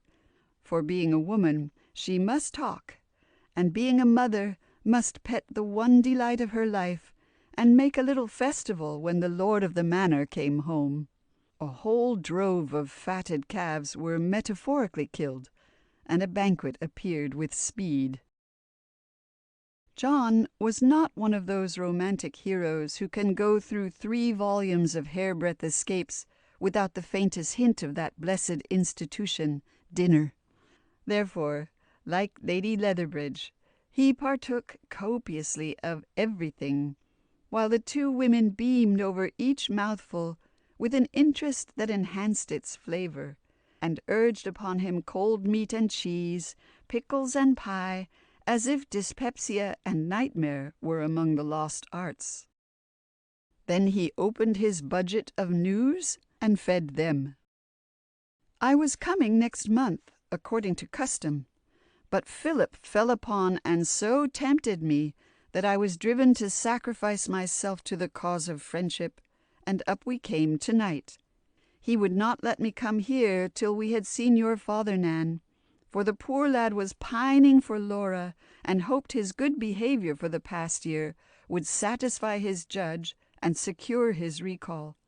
We had a fine talk with your father, and upon my life, Philip seemed to have received the gift of tongues, for he made a most eloquent plea, which I've stored away for future use, I assure you. The dear old gentleman was very kind. Told Phil he was satisfied with the success of his probation, that he should see Laura when he liked, and, if all went well, should receive his reward in the spring. It must be a delightful sensation to know you have made a fellow creature as happy as those words made Phil tonight. John paused and looked musingly at the matronly teapot, as if he saw a wondrous future in its shine. Nan twinkled off the drops that rose at the thought of Laura's joy, and said with grateful warmth, "You say nothing of your own share in the making of that happiness, John. But we know it, for Philip has told Laura in his letters all that you have been to him, and I am sure there was other eloquence beside his own before father granted all you say he has. Oh, John, I thank you very much for this." Mrs. Lord beamed a whole midsummer of delight upon her son, as she saw the pleasure these words gave him, though he answered simply, "I only tried to be a brother to him, Nan, for he has been most kind to me. Yes, I said my little say tonight, and gave my testimony in behalf of the prisoner at the bar. A most merciful judge pronounced his sentence, and he rushed straight to Mrs. Lee's to tell Laura the blissful news. Just imagine the scene when he appears, and how Di will open her wicked eyes and enjoy the spectacle of the dishevelled lover, the bride-elect's tears, the stir, and the romance of the thing. She'll cry over it tonight, and caricature it tomorrow." And John led the laugh at the picture he had conjured up to turn the thoughts of Di's dangerous sister from himself.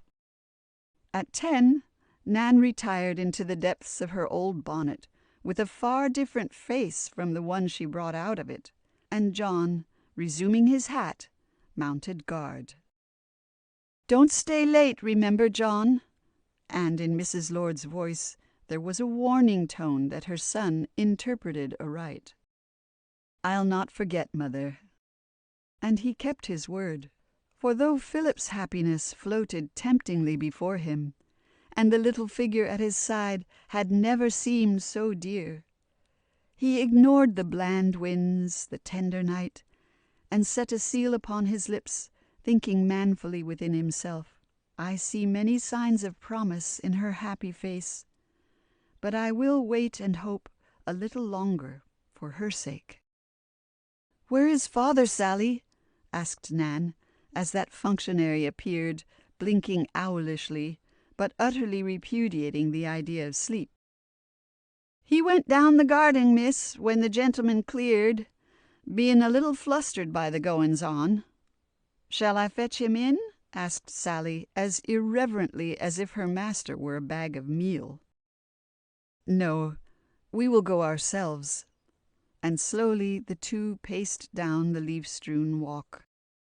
Fields of yellow grain were waving on the hillside, and sere corn blades rustled in the wind.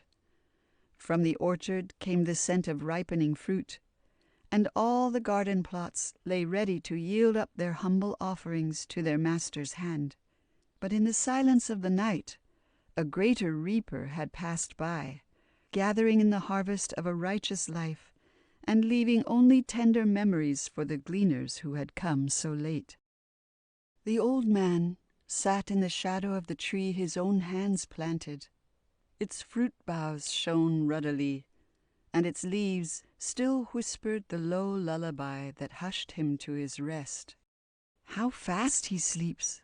Poor father! I should have come before and made it pleasant for him."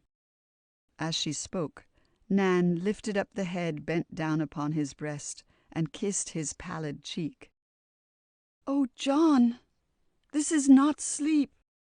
"Yes, dear, the happiest he will ever know." For a moment the shadows flickered over 3 white faces, and the silence deepened solemnly. Then John reverently bore the pale shape in, and Nan dropped down beside it, saying with a rain of grateful tears, "He kissed me when I went, and said a last good night." For an hour steps went to and fro about her, many voices whispered near her, and skillful hands touched the beloved clay she held so fast. But one by one the busy feet passed out, one by one the voices died away, and human skill proved vain. Then Mrs. Lord drew the orphan to the shelter of her arms, soothing her with the mute solace of that motherly embrace. "Nan! Nan! Here's Philip! Come and see!" The happy call re-echoed through the house, and Nan sprang up as if her time for grief were past. "I must tell them. Oh, my poor girls, how will they bear it? They have known so little sorrow." But there was no need for her to speak. Other lips had spared her the hard task, for as she stirred to meet them, a sharp cry rent the air, steps rang upon the stairs, and 2 wild-eyed creatures came into the hush of that familiar room, for the first time meeting with no welcome from their father's voice. With one impulse, Di and Laura fled to Nan, and the sisters clung together in a silent embrace more eloquent than words. John took his mother by the hand and led her from the room, closing the door upon the sacredness of grief. "Yes, we are poorer than we thought, but when everything is settled, we shall get on very well. We can let a part of this great house and live quietly together until spring. Then Laura will be married, and Di can go on their travels with them, as Philip wishes her to do. We shall be cared for, so never fear for us, John." Nan said this as her friend parted from her a week later, after the saddest holiday he had ever known. "And what becomes of you, Nan?" he asked, watching the patient eyes that smiled when others would have wept. "I shall stay in the dear old house, for no other place would seem like home to me. I shall find some little child to love and care for, and be quite happy till the girls come back and want me." John nodded wisely as he listened, and went away prophesying within himself, "She shall find something more than a child to love, and God willing, shall be very happy till the girls come home and cannot have her." Nan's plan was carried into effect. Slowly the divided waters closed again, and the 3 fell back into their old life, but the touch of sorrow drew them closer, and though invisible, a beloved presence still moved among them.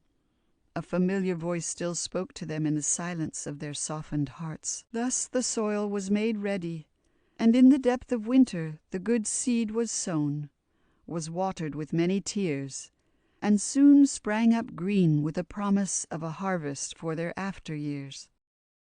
Di and Laura consoled themselves with their favorite employments, unconscious that Nan was growing paler, thinner, and more silent as the weeks went by, till one day she dropped quietly before them, and it suddenly became manifest that she was utterly worn out with many cares and the secret suffering of a tender heart bereft of the paternal love which had been its strength and stay. "I'm only tired, dear girls. Don't be troubled, for I shall be up tomorrow," she said cheerily, as she looked into the anxious faces bending over her. But the weariness was of many months' growth, and it was weeks before that tomorrow came. Laura installed herself as nurse, and her devotion was repaid fourfold. For sitting at her sister's bedside, she learned a finer art than that she had left. Her eye grew clear to see the beauty of a self-denying life, and in the depths of Nan's meek nature she found the strong, sweet virtues that made her what she was. Then, remembering that these womanly attributes were a bride's best dowry, Laura gave herself to their attainment, that she might become to another household the blessing Nan had been to her own. And turning from the worship of the goddess Beauty, she gave her hand to that humbler and more human teacher, Duty, learning her lessons with a willing heart for Philip's sake. Di corked her inkstand, locked her bookcase, and went at housework as if it were a 5-barred gate. Of course she missed the leap, but scrambled bravely through and appeared much sobered by the exercise. Sally had departed to sit under a vine and fig tree of her own, so Di had undisputed sway. But if dishpans and dusters had tongues, direful would have been the history of that crusade against frost and fire, indolence and inexperience. But they were dumb, and Di scorned to complain, though her struggles were pathetic to behold, and her sisters went through a series of messes equal to a course of Prince Benredin's peppery tarts. Reality turned romance out of doors. For unlike her favorite heroines in Satin and Tears, or Helmet and Shield, Di met her fate in a big checked apron and dust cap, wonderful to see. Yet she wielded her broom as stoutly as Moll Pitcher shouldered her gun, and marched to her daily martyrdom in the kitchen with as heroic a heart as the Maid of Orleans took to her stake. Mind won the victory over matter in the end, and Di was better all her days for the tribulations and the triumphs of that time. For she drowned her idle fancies in her wash-tub, made burnt offerings of selfishness and pride, and learned the worth of self-denial as she sang with happy voice among the pots and kettles of her conquered realm. Nan thought of John, and in the stillness of her sleepless nights prayed heaven to keep him safe, and make her worthy to receive and strong enough to bear the blessedness or pain of love. Snow fell without, and keen winds howled among the leafless elms, but herbs of grace were blooming beautifully in the sunshine of sincere endeavor, and this dreariest season proved the most fruitful of the year. For love taught Laura, labor chastened Di, and patience fitted Nan for the blessing of her life. Nature, that stillest yet most diligent of housewives, began at last that spring cleaning which she makes so pleasant that none find the heart to grumble as they do when other matrons set their premises adust. Her handmaids, Wind and Rain and Sun, swept, washed, and garnished busily. Green carpets were unrolled, apple boughs were hung with draperies of bloom, and dandelions, pet nurslings of the year, came out to play upon the sward. From the south returned that opera troupe whose manager is never in despair, whose tenor never sulks, whose prima donna never fails. And in the orchard bona fide matinees were held, to which buttercups and clovers crowded in their prettiest spring hats, and verdant young blades twinkled their dewy lorgnettes as they bowed and made way for the floral bells. May was bidding June good morrow, and the roses were just dreaming that it was almost time to wake, when John came again into the quiet room which now seemed the Eden that contained his Eve. Of course there was a jubilee, but something seemed to have befallen the whole group, for never had they appeared in such odd frames of mind. John was restless, and wore an excited look, most unlike his usual serenity of aspect. Nan, the cheerful, had fallen into a well of silence, and was not to be extracted by any hydraulic power, though she smiled like the June sky over her head. Di's peculiarities were out in full force, and she looked as if she would go off like a torpedo at a touch. But through all her moods there was a half-triumphant, half-remorseful expression in the glance she fixed on John. And Laura, once so silent, now sang like a blackbird as she flitted to and fro. But her fitful song was always, "Philip, my king." John felt that there had come a change upon the three, and silently divined whose unconscious influence had wrought the miracle. The embargo was off his tongue, and he was in a fever to ask that question which brings a flutter to the stoutest heart. But though the man had come, the hour had not. So, by way of steadying his nerves, he paced the room, pausing often to take notes of his companions, and each pause seemed to increase his wonder and content. He looked at Nan. She was in her usual place, the rigid little chair she loved, because it once was large enough to hold a curly-headed playmate and herself. The old work-basket was at her side, and the battered thimble busily at work. But her lips wore a smile they had never worn before. The color of the unblown roses touched her cheek, and her downcast eyes were full of light. He looked at Di. The inevitable book was on her knee, but its leaves were uncut. The strong-minded knob of hair still asserted its supremacy aloft upon her head, and the triangular jacket still adorned her shoulders, in defiance of all fashions, past, present, or to come. But the expression of her brown countenance had grown softer, her tongue had found a curb, and in her hand lay a card with Potts, Kettle, and Company inscribed thereon, which she regarded with never a scornful word for the company. He looked at Laura. She was before her easel, as of old, but the pale nun had given place to a blooming girl, who sang at her work, which was no prim Pallas, but a Clytia, turning her human face to meet the sun. "John, what are you thinking of?" He stirred, as if Di's voice had disturbed his fancy at some pleasant pastime, but answered with his usual sincerity, "I was thinking of a certain dear old fairy tale called Cinderella." "Oh," said Di, and her "oh" was a most impressive monosyllable. "I see the meaning of your smile now. And though the application of the story is not very complimentary to all parties concerned, it is very just and very true." She paused a moment, then went on with softened voice and earnest mien. "You think I am a blind and selfish creature.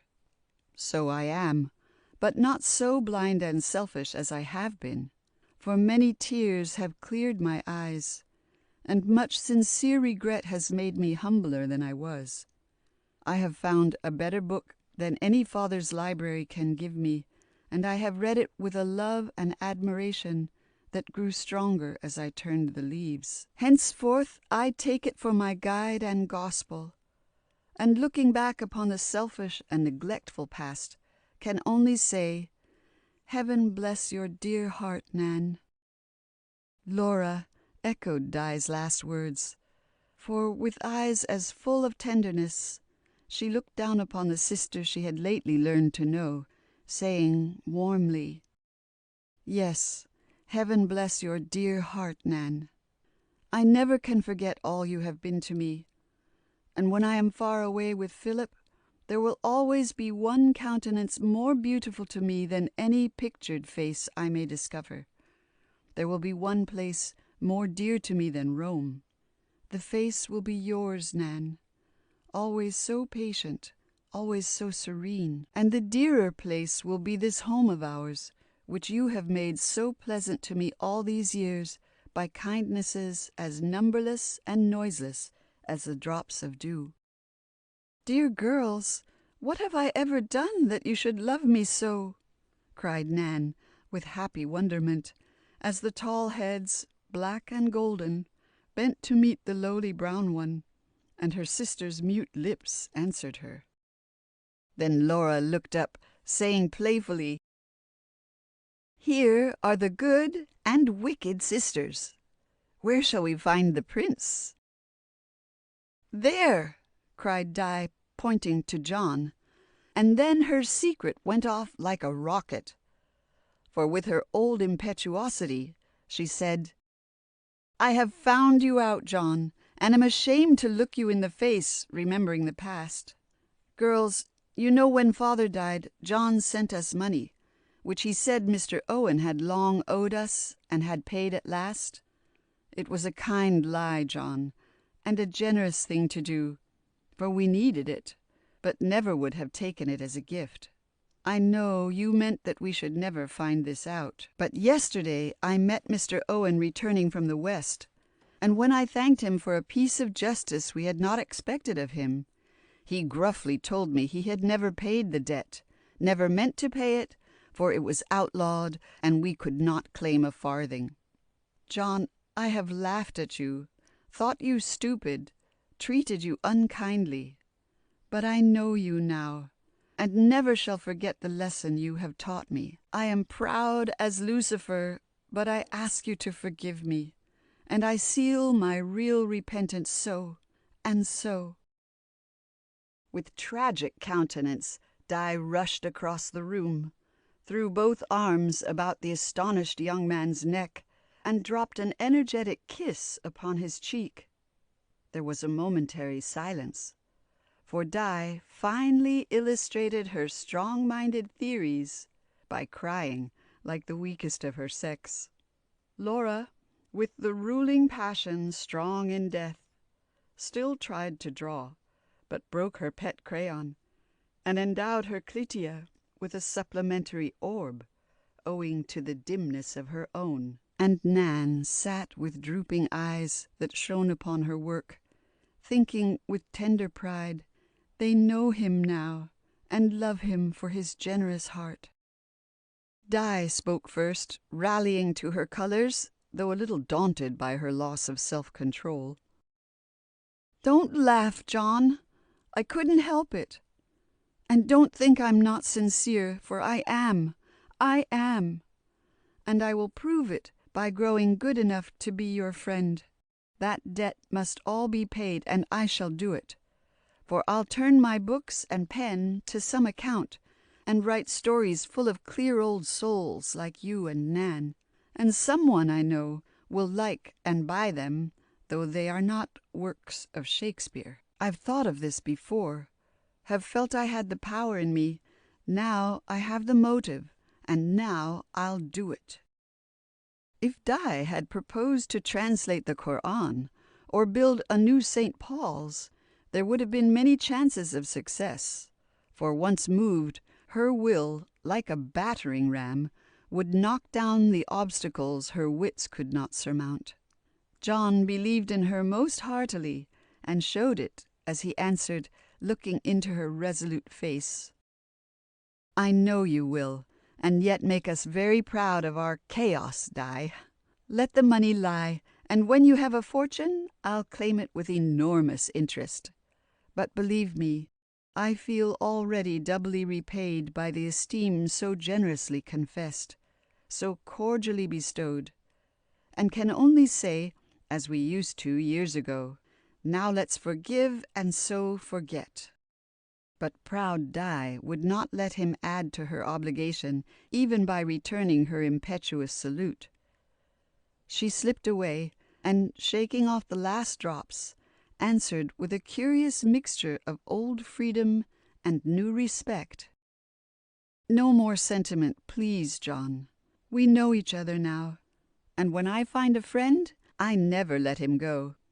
We have smoked the pipe of peace, so let us go back to our wigwams and bury the feud. Where were we when I lost my head, and what were we talking about? Cinderella and the prince. As she spoke, John's eye kindled, and turning, he looked down at Nan, who sat diligently ornamenting with microscopic stitches a great patch going on, the wrong side out. Yes, so we were, and now, taking Pussy for the godmother, the characters of the story are well personated. All but the slipper, said Di, laughing, as she thought of the many times they had played it together years ago. A sudden movement stirred John's frame.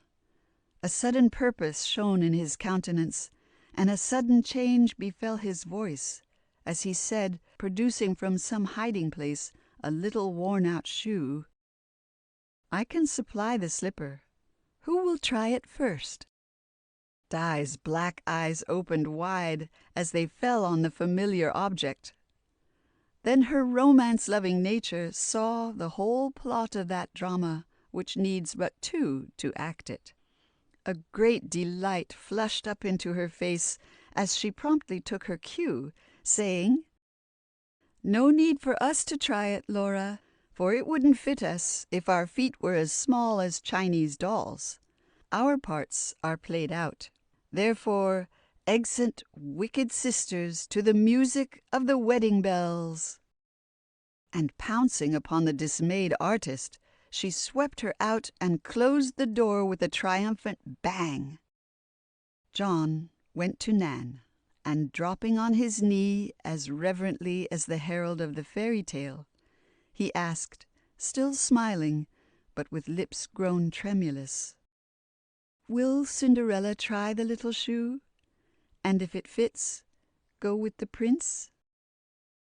But Nan only covered up her face, weeping happy tears, while all the weary work strayed down upon the floor as if it knew her holiday had come.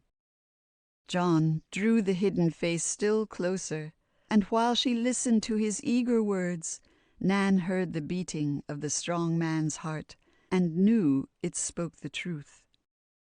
Nan, I promised Mother to be silent till I was sure I loved you wholly, sure that the knowledge would give no pain when I should tell it, as I am trying to tell it now. This little shoe has been my comforter through this long year, and I have kept it as other lovers keep their fairer favors. It has been a talisman more eloquent to me than flower or ring, for when I saw how worn it was, I always thought of the willing feet that came and went for others' comfort all day long.